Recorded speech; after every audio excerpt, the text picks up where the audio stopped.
if I just sort of set the stall out, you can take up your own tale. You were approached by Barbara Castle, then a very prominent Labour MP in the 1980s, I presume, and 84, yeah. 1984, and she gave you documents and asked you to look into their contents. That's right, yes. She was. I was editor of the local paper there. I knew Barbara from several years before. I used to work with the BBC and I'd interviewed her before. And when I went to the newspaper, she became our local Euro MP. So it was a good relationship that continued. We used to meet up quite regularly every Friday and just have a chat about putting the world to rights. And, gradually she came to me and said, I don't suppose you'd be interested in this, and started to feed me some information and bring in some documents. And, it was quite explosive, really, in terms of what she was showing me here. That there was a paedophile ring operating within the powers of Westminster, and that many of the members were actively supporting the PI network, the Paedophile Information Exchange Network. And I found it quite amazing. And she gradually came in with more and more paperwork. Do we know where she was getting the documents from, then? Yeah, she got contacted within the House, and they were feeding information to her. She'd obviously been an MP for donkey's years, yes, really, but had sort of left there, quit, and gone as a Euro MP. But she still kept in touch with them, and a lot of her contacts were feeding her really serious information here about people that were meddling in the PI network. And the aim really was to try and get enough support within Westminster to make it legal to have sex with children. And she was absolutely appalled by this and wanted to obviously put a stop to it. And the dossier that Geoffrey Dickinson had given to Leon Britton, do you think that examined similar territory? Do you think some of the stuff that Barbara Castle got her hands on may have been contained within that original dossier? I'm absolutely positive it would have done. I mean, she came to me probably about 6 months or so after the Dickens report had come through. So I wasn't too clued up, to be honest, about the Dickens thing, because it was all sort of fairly confidential in those days. But she must have seen that. She had an absolute wad of documents. She came in one day with a briefcase, absolutely chocker with information, photographs, and all sorts of things. She gave me a limited amount of paperwork, which was enough to perhaps run a story, and asked if I would do it. And I said, well, the only way I can do it is on the back of, in fact, you're doing it as the local Euro MP. Yes. You're instigating this inquiry. And I think what she had mainly was intelligence about a second inquiry that maybe Leon Britton had instigated in terms of looking into the Dickens dossier. Because I think the timing was probably about right in terms of maybe 6 months, 9 months after that had been registered. And so I think there was a second inquiry going on within Westminster to see who may have been involved in all this. And plenty of the paperwork she gave me involved minutes of meetings, copies of meetings, fringe meetings really, within Westminster, people who were supporting the PI network. There was a lot from the National Council of Civil Liberties and things that were involved as well. But there were a number of people that were listed as actively promoting and supporting the PI network to actually provide speakers from the PI network at fringe meetings. And these politicians were named in these documents? Yeah, a lot of them were named. Obviously I cannot remember all the names now, sure, but there were two specific lists. One was a list of 16 active MPs and peers that were involved with this. Another was a list of about 30 people who were supporters. There were mention of heads of private schools or the teachers or involved with scout groups and organisations from the church and things like that were again funding and actively supporting this. And various MPs were named in sort of, if you want to get a speaker finder, contact Rhodes Boyston, for instance. He was somehow involved with the distribution of the Magpie magazine, which was the PI magazine. And there were copies of adverts that were flagged up here where they were openly promoting open weekends at different public schools for boys and things, and different events mainly involving children and boys were flagged up as something that's worthy of note. There was an awful lot of information in there. It was too much information in a sense to run one story. It would have probably went a saga. But Barbara had said to me she'd been to national newspapers and they weren't interested. They wouldn't touch it with a barge pole. Do you know why? Did she say why? What reasons was she given? It was too sensitive. Good Lord. They'd been frightened off. Don, let me stop you there, because as you know better than anyone, the news waits for none of us, and it is approaching the 12 noon hour. So we'll take the very latest bulletin for Britain and then return to Don Hale. We left Don just as the dossiers he'd been handed by at the time, she was a member of the European Parliament. Barbara Castle, of course, previously Secretary of State for Employment and for Social Services, I think, had handed him as a journalistic friend a succession of files containing very, very serious allegations about very, very prominent people. She had tried to give them to national newspaper journalists and been sort of turned away on the grounds that everything was a little bit too sensitive, a little bit too close perhaps to the bone, and so she turned to her friend in Derbyshire, Don Hale. Don, what happened next? Well, it was a massive document that I had. I had to try and put things together and get it into context. I didn't actually read every single thing that was given to me, but there was enough evidence there, information, naming names, to contact the Home Office and to contact some of the key names mentioned just to get a response. And when I phoned the Home Office, it was obviously very different to what it is now. You were dealing with certain departments that were very aggressive to journalists. All they wanted to know, they refused to answer any questions and tried to turn it back on myself to ask, well, who's giving you this information? Where have you got it from? How have you got access to this information, etc., etc.? And it was very similar whenever I contacted any of the personalities involved with that. Eventually, I was told then by the Liberal organisation that somebody would come and basically put me right. They would come and talk to me about this. And Cyril Smith turned up the very next day on my doorstep. At home or at the office? At the office. So Cyril Smith, MP for Rochdale at the time, turns up personally on your doorstep as a direct result of questions you'd been asking about the contents of these dossiers, these files. That's right, and he was very, very aggressive. And I actually had interviewed him several times before. I thought of him as, he was a bit of a rent-a-quote, they used to say in those days. We all need those, Don. We all need those. We do. And I always got on with him very, very well before that. But within 10 seconds of him arriving, he went from Mr. Nice Guy to Mr. Nasty, was really threatening and aggressive. He's a big guy anyway, but he was really pointing fingers, banging on the desk and demanding I hand over all these papers to him. Well, there's no way I was going to do that. I was saying, this is the start of my inquiries, and I wanted a response to that. He refused to give a response, eventually stormed out. The next thing I had was the following days, Special Branch arrived with a gang of policemen. And they, again, wanted, demanding access to the files. They wanted to take everything away, making all sorts of threats, and saying, if was I prepared to hand them the files? And I was asking, well, for what reason? And they say, that's for us to know. It is not in the public interest. It's a threat, potential threat to national security. You have to hand these files to us. Are you prepared to do so? If you don't, we'll arrest you on the spot, and you could face 2 years in jail. Now, I was in possession here, if you recall, of some very sensitive documents. Some of these have got actually not to be removed from the Home Office or for your eyes only, confidential documents. So I was banged to rights in that respect, whereas, as a journalist, I got very sensitive papers here. So you couldn't object to that. They've got a search warrant anyway. Their officers got all the files. I was asked to say, is this everything that's come forward? And I had to say yes, and they took them all away and disappeared. Now, when I phoned Barbara later in the day to say about this, I said, you'd never guess what's just happened. And she said, I half expected that. I thought something like that might happen. And I was absolutely gobsmacked because I thought, well, I wish you'd told me because I might have been able to do something about it. Well, again, when you think back, you think, well, if I had copied files and I'd given a word or assurance to them that they'd had everything and I still published a story, I could still be in serious trouble. Of course you could. And it's worth remembering that they would be a security risk. If the allegations within them were true, it would expose every single person mentioned to blackmail by foreign powers or by just about anybody. Did you see the revelations in the Sunday People this weekend, Don, about the former deputy director of MI6 being... Yes, that's right. Yes, I did see some of that. You must be hearing a lot of bells ring at the moment as this... Well, the strange thing with this, since I sort of broke the story about the Barbara Castle a few months ago, I've been swamped really with MPs coming on to me, people who are ex-security services, special branch, flying squad, etc., police officers at the Met, all giving me information about where these files are probably are, that everyone knew this was going to be an absolute waste of time. Why do you say that? Why do you say that? Because he was given Mission Impossible. He was given a brief that was impossible to follow. He was just really reviewing a review that had failed 12 months or more ago.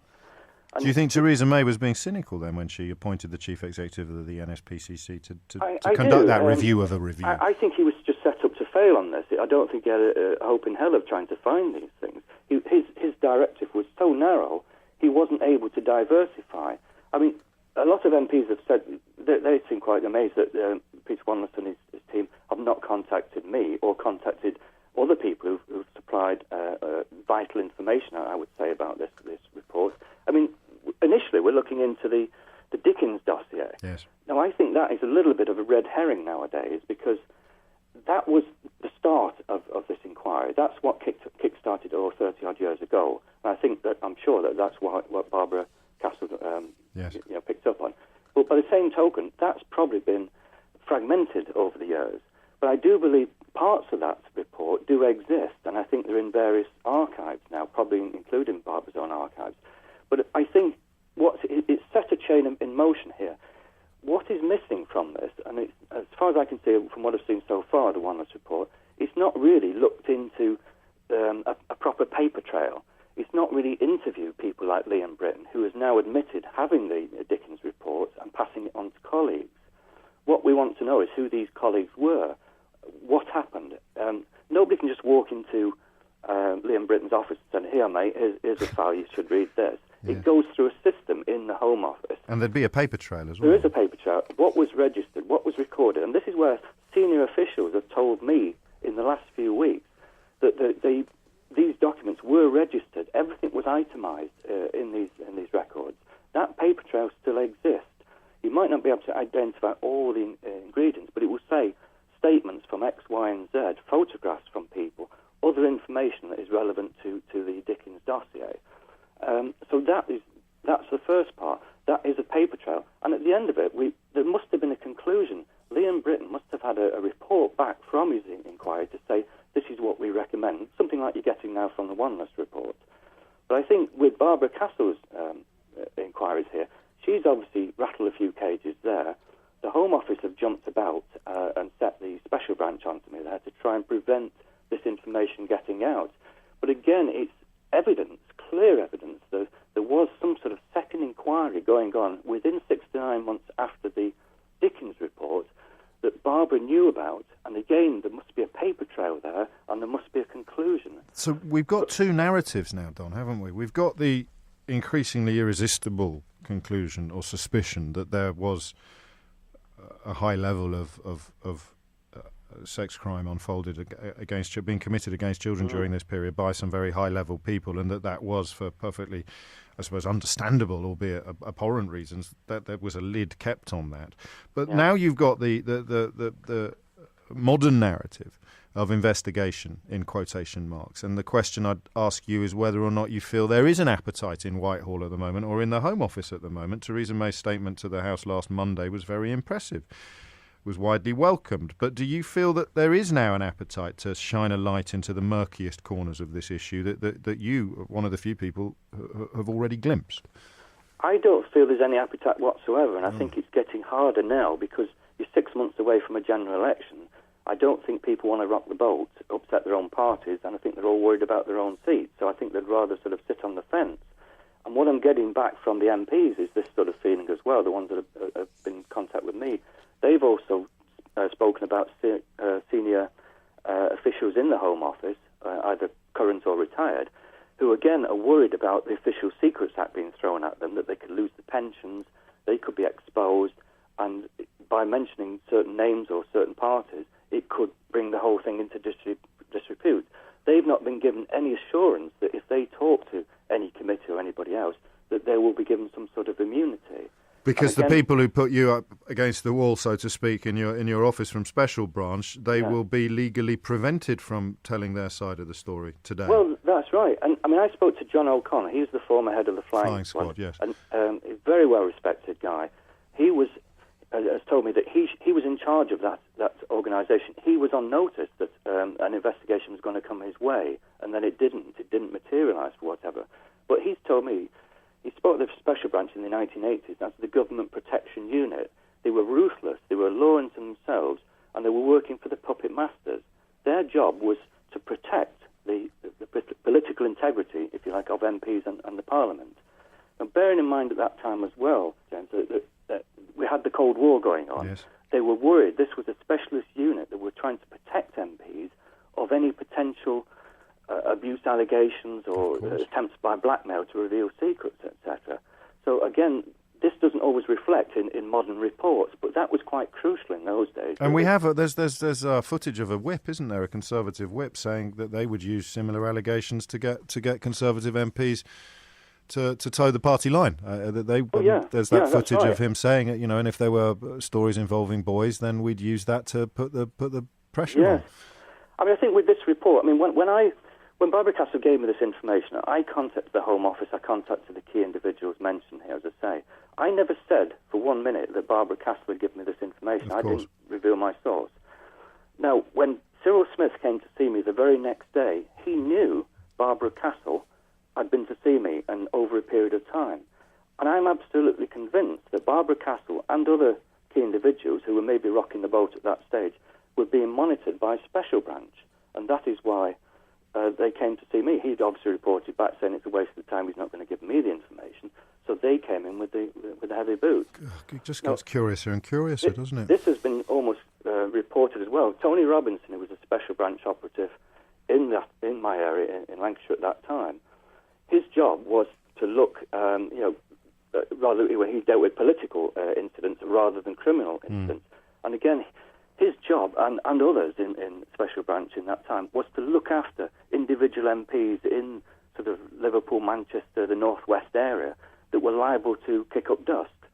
And again, they were there to protect the backs of these people. We've got clear evidence here that's come forward.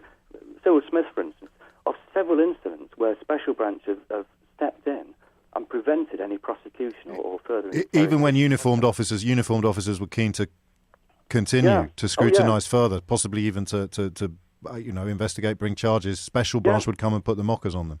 Yeah, there's several recorded incidents here, and some that have been sort of brushed on the carpet in the Midlands area. Cyril Smith was accused of some offence in a toilet in the centre of Birmingham, and also found with a car boot full of child pornography in Northampton. And all these incidents were sort of swept under the carpet because of the intervention of Special Branch. This was how powerful they were. Everybody was scared to death of them. And they were there simply to protect the backs of the MPs. Now, none of this is reflected in any documents that I've seen of late, with the Cold War, with their input, etc. And again, this fear factor is still there. I'm convinced that certain MPs are still in power here, but I think it's a party policy at the moment, almost like to hold hands and try and block anything that's happening here. Because it could undermine faith in the political system. Well, I think it does. I think when you talk to some of the MPs now, they've lost confidence in their own parties in terms of the way they're being shunned a little bit, and I think they're becoming a little bit worried about their own seats and whether they're actually going to be retained as MPs by parties. Where it could lead. Who knows what's going to happen next? Don, I'm late for the travel news. I've detained you for a lot longer than you agreed to already. But what would you like to see happen next? Well, there is this next investigation going on. This next inquiry. The one without a chair. Yeah, currently without a head and chair and what have you. I would hope that they would look at all these other fringe activities. We've got. I mean, I could say now where these other people have said where these documents are, whether it's the main report or other subsidiary reports. But there is a chain that can be identified quite clearly here. They also want to look at the archives from Barbara Castle. Now, since I mentioned all that, a lot of them are now being blocked or closed or whatever. And people who are still in around the area, Jack Straw, Neil Kinnock, are people that have had access to this information in the past, according to Barbara Castle. She's written to them, they've written back, Liam written as well. These are people that we need to bring into the debate to find out what was actually said to them and what their knowledge of the information is now. And those are names that list can be added to almost every time these conversations are had. Don Hale, investigative journalist, author of A Town Without Pity, about his work with Stephen Downing, the victim of probably the longest miscarriage of justice in British history.